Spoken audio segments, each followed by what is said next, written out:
وَلَقَدْ يَسَّرْنَا الْقُرْآنَ لِلذِّكْرِ فَهَلْ مِن مُدَّكِرٍ۔ اگلی آیت مبارکہ میں ارشاد ہوتا ہے رب کریم کا، اگر یتیم لڑکی سے انصاف نہیں کرنا، نکاح کر کے مت کرو، کہیں اور کر لو۔ بڑا اہم مسئلہ ہے یہ۔ یتیم لڑکی ہے، تمہاری کسٹڈی میں ہے، رشتے کے اعتبار سے تم ان سے نکاح کر سکتے ہو، ایسا رشتہ اگر ہے، پھر بھی تمہیں اجازت نہیں ہے کہ تم رشتوں کا دھونس ڈالتے ہوئے، جماتے ہوئے اپنی مرضی کرو۔ نہیں، انصاف کرنا ہے۔ اگر انصاف نہیں کر سکتے، کہیں اور کر لو۔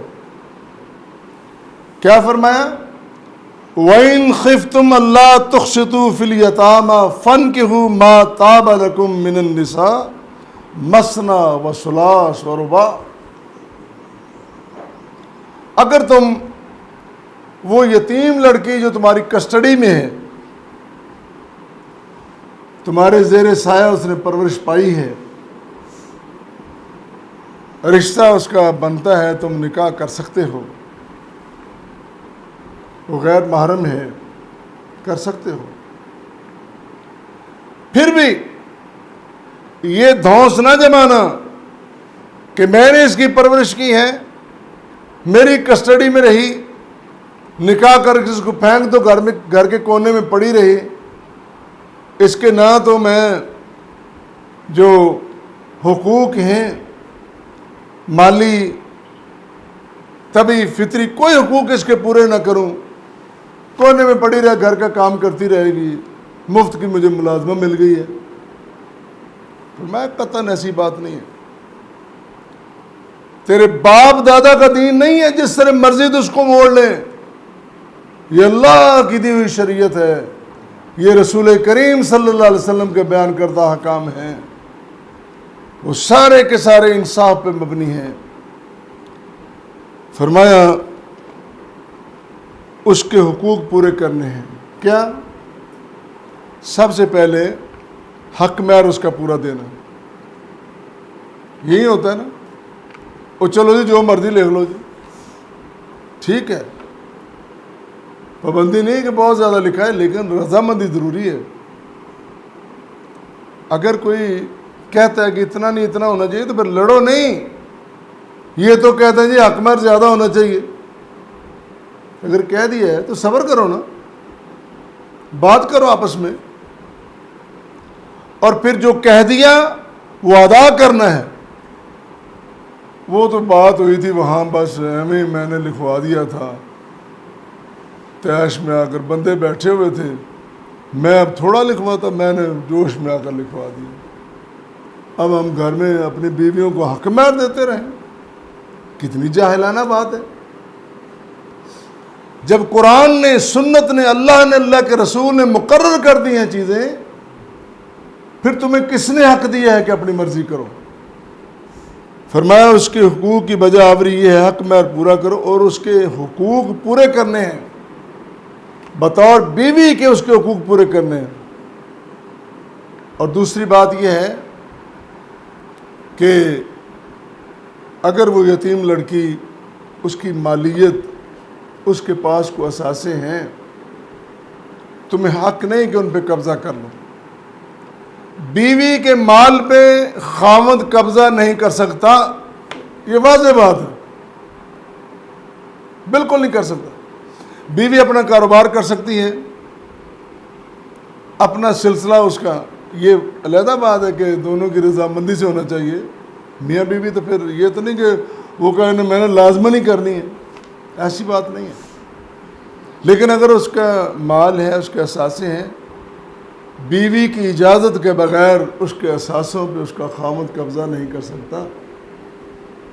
رسول کریم صلی اللہ علیہ وسلم نے سب سے پہلے شادی کی ہے، حضرت خدیجہ کے پاس مال تھا، لیکن اس جیسی خواتین کہاں سے لائیں؟ آ ہی نہیں سکتی۔ خدیجہ دنیا میں صرف ایک ہی پیدا ہوئی ہے رضی اللہ تعالی عنہ۔ جب نکاح ہو گیا سارے اثاثے سارا مال حضور کی خدمت میں پیش کر دیا۔ حضور میرا مال سب آپ کے لیے، سب کچھ آپ کے لیے۔ اور کتنا فرق تھا عمر کا، 15 سال کا فرق ہے۔ جب وہ فوت ہو گئی ہیں اس کے بعد آپ نکاح ہی نہیں کر رہے۔ مشورہ دیا گیا کہ آپ نکاح کریں، آپ کے بچے ہیں سنبھالنے والا، گھر سنبھالنے والا کوئی نہیں ہے۔ آپ نے کر لیا نکاح، یہ حقیقت ہے۔ جب کر لیا تو بڑی بڑی قدآور خواتین آپ کے نکاح میں آئیں، بڑے بڑے خاندانوں کی آئیں۔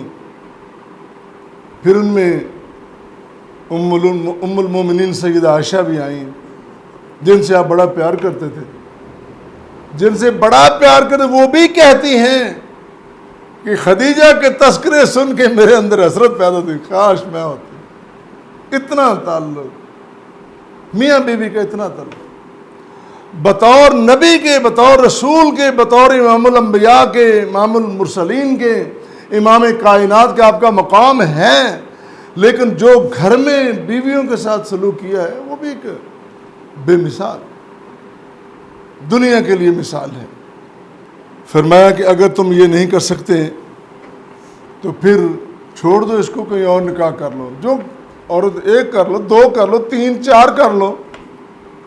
یہ ابھی 4 والی بحث ابھی آتی ہے تھوڑی سی۔ امام بخاری نے ایک روایت نقل کی حضرت عائشہ صدیقہ رضی اللہ تعالیٰ عنہ سے، وہ کہتی ہیں ایک شخص کے پاس یتیم لڑکی اس کی کسٹڈی میں تھی،